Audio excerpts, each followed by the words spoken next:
Okay, so as a follow-up to the previous video, I decided to get rid of all this cell shading. So, starting off, we're gonna remove the hands, just because you don't really need to do anything to those. And now, a lot of people would just go with acetone. However, I don't particularly like using acetone because it tends to alter the plastic a little bit. Like, either it gets a bit swirly or it like straight up like melts it, and I try to avoid that if I can. So what I usually use is this like magic eraser. I have like a little chunk here, and I think you can get them at pretty much like any home store, really. Like, they're not particularly rare or anything. So what I'm gonna do is I'm gonna dip it in a little bit of water, just like so. Squeeze it out, and now I don't really know how it works, but it's basically like a really smooth sandpaper, I guess. I don't really know. Like, it keeps... I know for a fact it absorbs the paint, like you can see here, and you can see how this area has already been like lightened up. So let's just get to it. I will, however, use acetone on a couple of places that I know for a fact I won't be able to really reach. But you can see here it's already coming off and it looks great. So like you see in these like grooves, I probably won't be able to get in there with let's see. Nah, I probably won't really get in there. So there I might need to use a Q-tip and some acetone, but for the most part we're just gonna try to stick with a magic eraser. Also, you do end up using quite a lot of it because it does degrade pretty fast, especially like now when it's wet. But the less I have to use acetone, the better.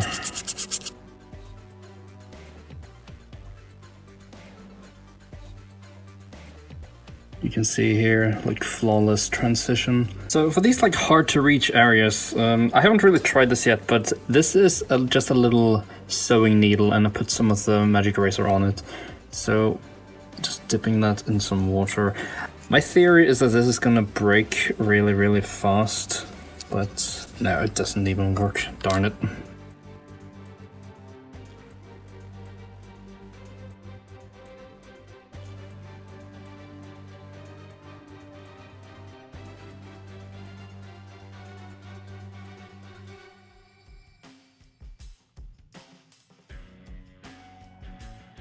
So around now, I've gotten as far as I think I can without the acetone. Well, the nail polish remover, because this nail polish remover I'm going to use doesn't have any acetone in it, but yeah.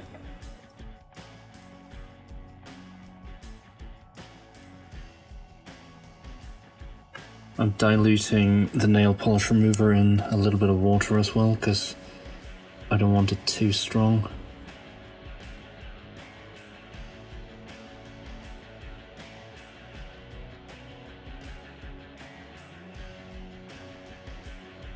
Almost messed up here. See, I had some blue on the Q-tip, and when I was putting the nail polish remover onto the yellow here, the blue was sort of like spreading. I can sort of see some faint trace lines of where the Q-tip has been. I don't really like it. That's why I was doing the, what's it called? The magic eraser first, because I wanted to minimize the amount of nail polish remover I'm using on this leg here. Well, the rest of the body too, but you know. You see here, like, this black is spreading, just I accidentally touched the boot. So now I need to remove this, like so.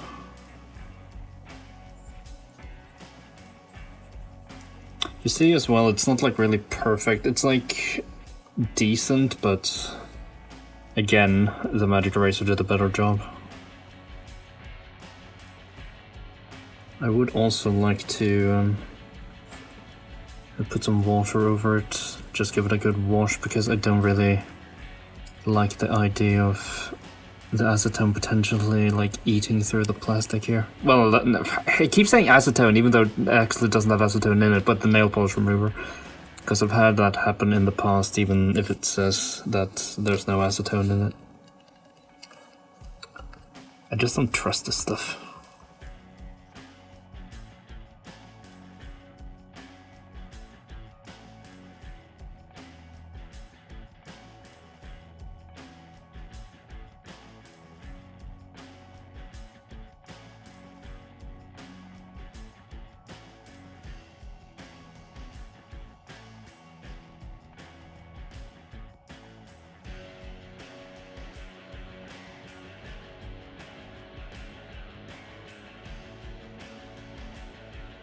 There we go for the most part. I'm gonna have to like clean it up now though.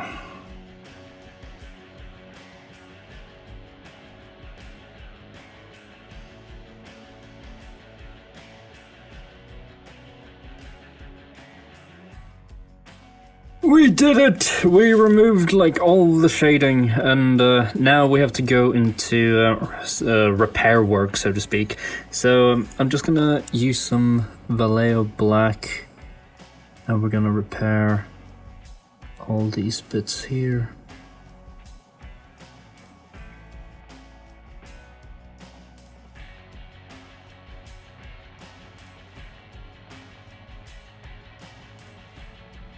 And you have pretty good coverage with black paint, but as usual, if you can, try to do 2 thin coats instead of 1 thick one.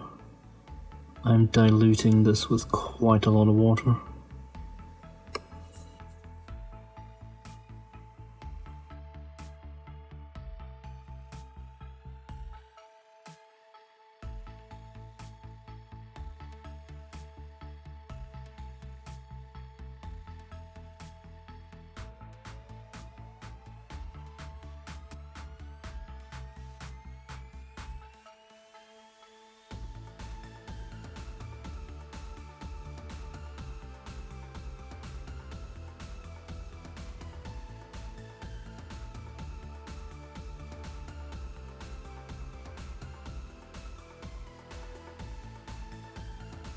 So don't think for a second that I forgot the gloves here. It's just I couldn't really do anything about them because these are painted on from the beginning, so using some sort of remover for this shading really wouldn't work. I would just remove everything and there would be skin tone underneath. So I'm just using some Vallejo flat blue.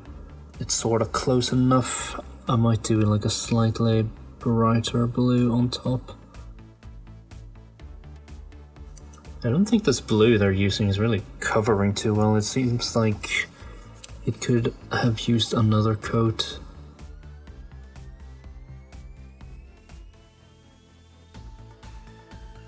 Ooh, so after all that work, here he is, my ultimate Wolverine figure. I didn't really mind the shading like I originally said, but I can tell you right now, I am so much happier with this. I couldn't really ask for a better Wolverine figure. Like, this is the version I want. The right costume, the articulation is just, you know, the best it could be. The new head sculpt is absolutely fantastic. It really does look like the animated series, which is very near and dear to my heart.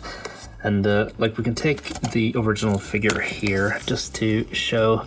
Like, I used to be really happy with this, but after seeing it, no, this is the real Wolverine. This is, I mean, it doesn't look horrible, but I don't really like the cowl, and I don't like the mustard yellow. So yeah, this is going away. Don't really know what else to say about him, except that, you know, I'm really satisfied with how it turned out. I guess I could be painting the arm hair, but I'm not really too bothered. I honestly think this looks better than the Mafex Tiger Stripe Wolverine. So, yeah, this is the last Wolverine figure I'll ever need.